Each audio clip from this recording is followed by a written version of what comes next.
नमस्कार। मुँ आज आप लोगान निर्जला एकादशी की कहानी सुनावा जा रही छूँ। एक समय की बात छे, एक गांव में एक ब्राह्मण रह छो। तो ऊ अपनी समाधि लगाबा के लिए और तपस्या करबा के लिए जंगल में जाओ छ। तो ऊ कुछ समय तक समाधि में लीन रह छ और एक दिन जब ऊकी समाधि पूरी हो छ तो ऊ वहाँ पास में ही जो सरोवर रह छ ऊको ठंडो ठंडो जल पी कर और वहीं पेड़ की छाँव में सो जाओ छ। सोताई उन्हें नींद आ जाओ छ। लेकिन अतना समय से समाधि में रहबा का कारण उनका शरीर पर पेड़ पत्ता और जो कचरो वचरो चिपक्यो रह छ उका कारण जैसा ही कोई भी जीव जंतु पानी पीबा आयो छ सरोवर में तो वह उन देख कर और डर कर वहाँ से बिना पानी पिया ही भाग जाओ छ। तो ऐसा करता करता ज्येष्ठ माह की गर्मी थी और जब वो पानी न पी पाया तो कुछ छोटा छोटा जीव जंतु मर गया। और जब शाम हुई तो वो ब्राह्मण उठकर वो तो अपना घर पर आ गयो, लेकिन अनजाना में ही सही लेकिन उका ताई देख कर बिना पानी पियाई जो जीव जंतु मृत्यु न प्राप्त होया उनको पाप ऊ ब्राह्मण का सिर पर लाग गयो। और ऊ कारण ही थोड़ा सा समय पश्चात ऊ ब्राह्मण बीमार हो गयो और बीमार होकर ऊ एक दिन उनकी मृत्यु होगी।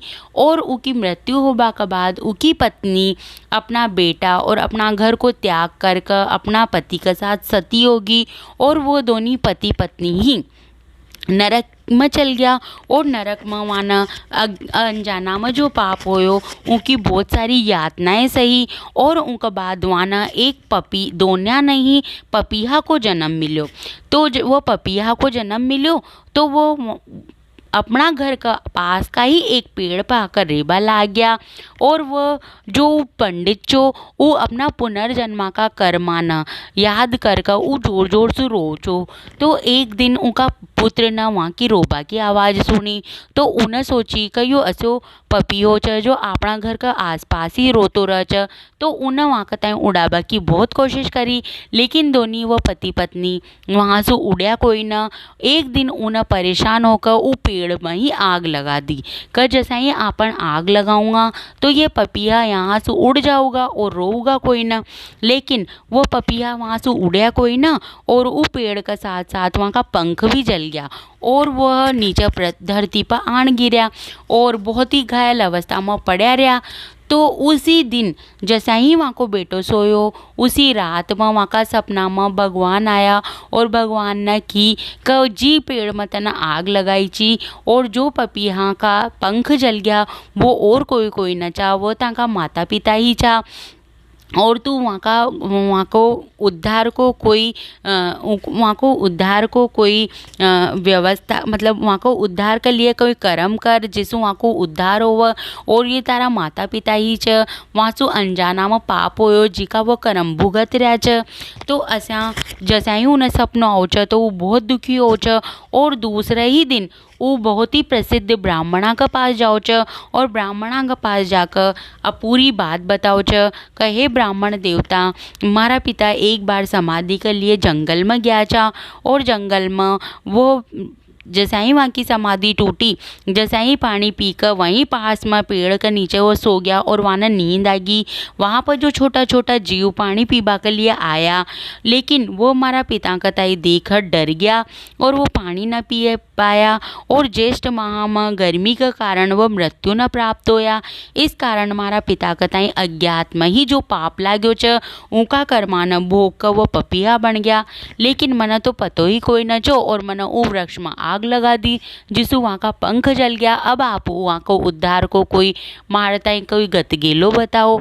तब वह ब्राह्मण ने की क पुत्र तू अपना माता पिता को उद्धार कर बो चाहो छ तो तू जगह जगह पर जल की व्यवस्था कर, निर्जल वन में जाकर जहाँ पर जीव जंतु सबसे अधिक पानी पीबा हो छ वहाँ पर पानी की व्यवस्था कर और निर्जला एकादशी जो ज्येष्ठ मास में आवे छे वह पूरा 12 महीना में सबसे ज़्यादा श्रेष्ठ मानी गई है। उनको तो वास कर और उनको व्रत कर और उनका बाद तू जगह जगह प्याऊ लगा और पानी को दान कर।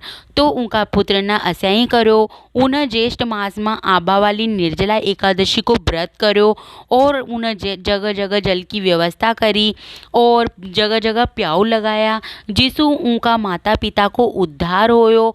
और फिर उद्धार होया बाद वह पपिया की योनि से मुक्त होया और वाना दोनों ने अपना पुत्र कताई सुख समृद्धि को आशीर्वाद दो और आशीर्वाद देकर फिर वह स्वर्ग में गया।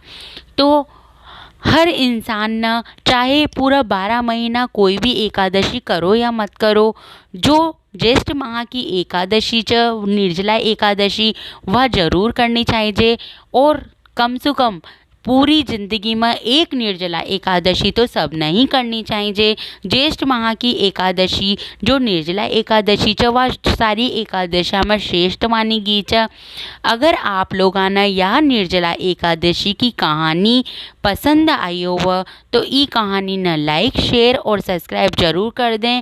और आप लोगों ने ज्येष्ठ मास में सब नहीं गरीबा का ताई पानी पिलानी चाहिए और जीव जंतुओं के लिए पानी जरूर भरनी चाहिए। इमें बहुत ही पुण्य लागत। धन्यवाद।